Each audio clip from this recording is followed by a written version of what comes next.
Hello, this is Ann Hayes. I am a librarian here at the CSI Library, and this video is going to help you look for articles on your topic for your class, Soc 400. And I know your topic is COVID-19 and its effects on Staten Island.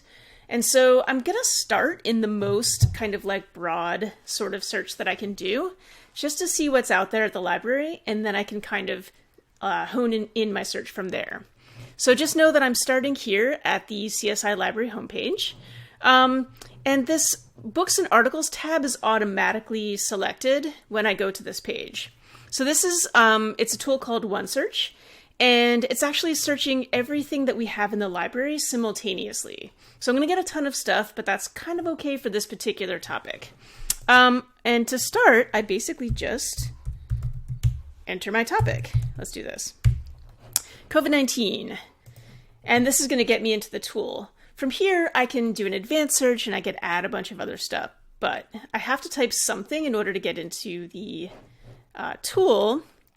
And okay, so this tiny number here at the top tells me how many results I have. So I have like 500,000 results, which is crazy because we didn't even know what COVID-19 was about a little over a year ago.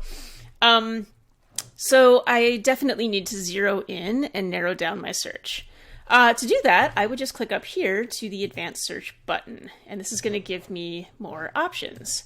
So basically, anytime you've got one line and then you've got an and statement and then you've got a second line, what you're doing is you're telling the database to narrow down your results by a subtopic.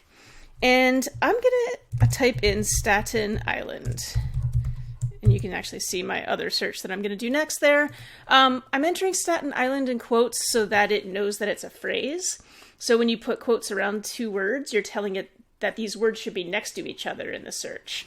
And I'm just going to see what's here by clicking search from there.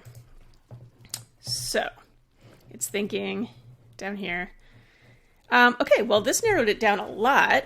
I now only have 780 results. So this could be a problem if these are not really what I mean, but this actually could be kind of a perfect search if these articles do turn out to be, oh yeah. Okay, new data on patient care in Staten Island, perfect.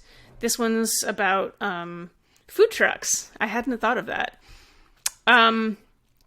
Yeah, this one's a review of the ongoing crisis in Staten Island. Looks like experiences of student teachers in Staten Island College. So yeah, there's actually a ton of stuff even about Staten Island. Sometimes you might get an article like this that's about New York City in general, but it does look like Staten Island is included in a comparison between different boroughs, which is totally useful. So, yeah, what it's showing me here are the top, say, 10 results, but I have noticed that, I mean, we've got hundreds to go through, so it really does help you to click load more results. I often find stuff that's in the second, the second batch of results that are actually really helpful. So I would just do that a few times and scan through here and see if any of these are useful to you. I should show you while we're here that there's ways to limit this. So if, for instance, pretty much everything's full text online, so I wouldn't worry about that. You could click this peer-reviewed journal articles button if what you want to do is get rid of like reports and newspaper articles, and you really only want scholarly peer-reviewed articles. That'll probably limit it a bit, but I can click this button and apply the filter and see what happens. Okay, I've got 47, so that's significantly fewer. One reason for that is that we just pulled out newspaper articles and magazine articles and reports. And for your topic, you actually might be okay with reports and newspaper articles, depending on what your professor wants. So 47 will be significantly less. The other thing you should know is that these are ones that have already gone through the peer review process and been published. And specifically with COVID-19, a lot of researchers have actually released preprint copies of their papers before peer review. I don't know, you guys should probably have a conversation about that because it's actually really interesting. But it was a way for researchers in the very beginning of the pandemic to just really quickly share information with each other, which was beautiful and magical, and I think has a lot to do with why we already have vaccines at this point, is because the scientific community really stepped up and started sharing information with each other without all the gatekeepers. On the other hand, if an article has been published and hasn't been peer-reviewed, you should just know that it hasn't gone through that highly vetted process of someone really making sure that the study was done correctly, right? That the methodology holds up. And there have been a lot of articles that were pre-published, super quickly just to get them out there, that have since been retracted because they figured out that actually the study wasn't valid. So just, be aware of that. When I clicked peer-reviewed journal articles, though, these are all articles that have been absolutely peer-reviewed and published. So these have gone through that vetting process that I just described. So there's tons of stuff here. If I wanted to, I could go in and change the date range, although I don't really want to do that for this. I could add another topic subject if I want to.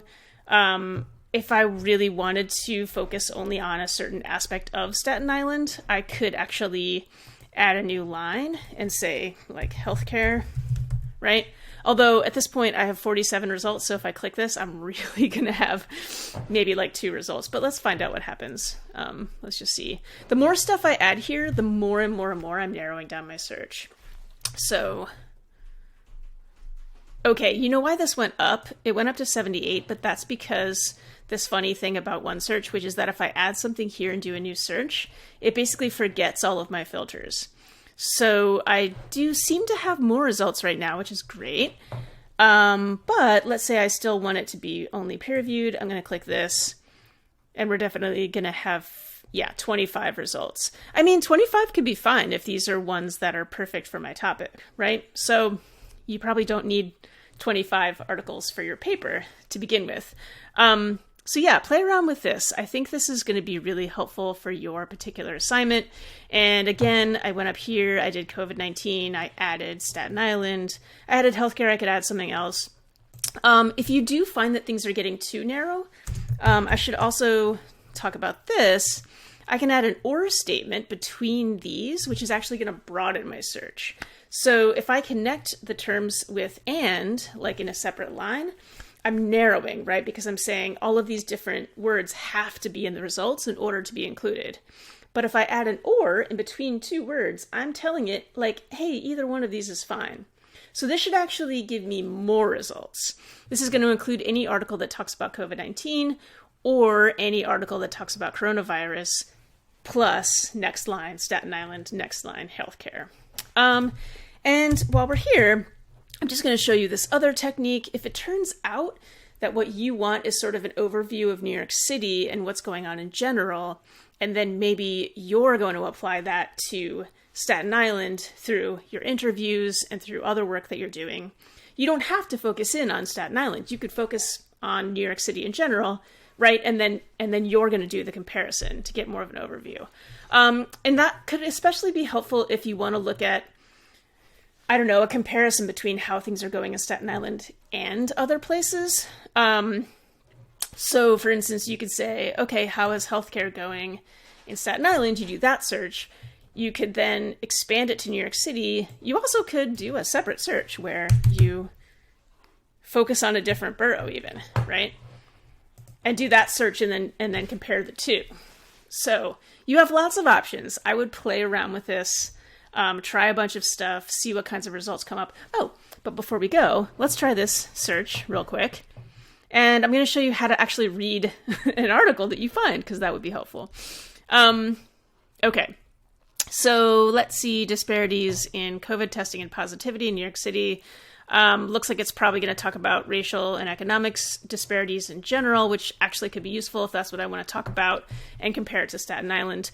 If I want to read any of these, what I'm doing is I'm clicking this little green button here that says available online, and I'm clicking this. It's going to get me into the record. Hello. Okay, it's getting me into the record. Is it? Is it getting me into the record? Okay, there we go. It got me into the record. Sometimes you have to click it 3 times. And right here, it's telling me, okay, this is the database where this article lives. Looks like it lives in 2 places. They look pretty similar to me. I'm going to go with the top one. And I click this, and it's basically sending me to the database where this article lives.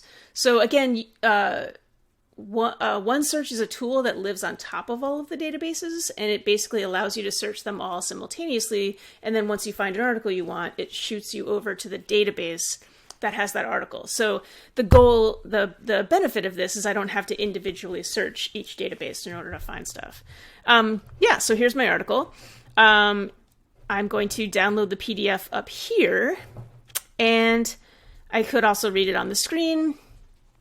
But another tool that I might want to use here is the citation tool. I can click this, and it's going to allow me to export a citation, which is pretty cool. I could also, by the way, do that back here. I could go to citation, and it'll auto-generate a citation for this article, and you might be using either APA or Chicago for your class. And it changes it based on the style that you're using. So, of course, you want to check this against, the true style guide to make sure this is correct, but this is my citation right here, and this is my article.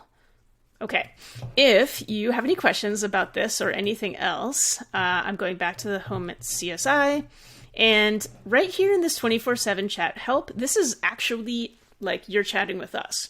If you enter your name, your email address, and your question, it'll go to a CSI librarian first, between the hours of like 10 and 6, or maybe 8 a.m. and 6. In any case, it's a 24/7 chat line.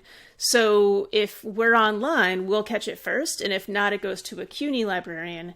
And if it's really after hours, it'll go to an academic librarian at a different school who can nonetheless go through our databases and help you.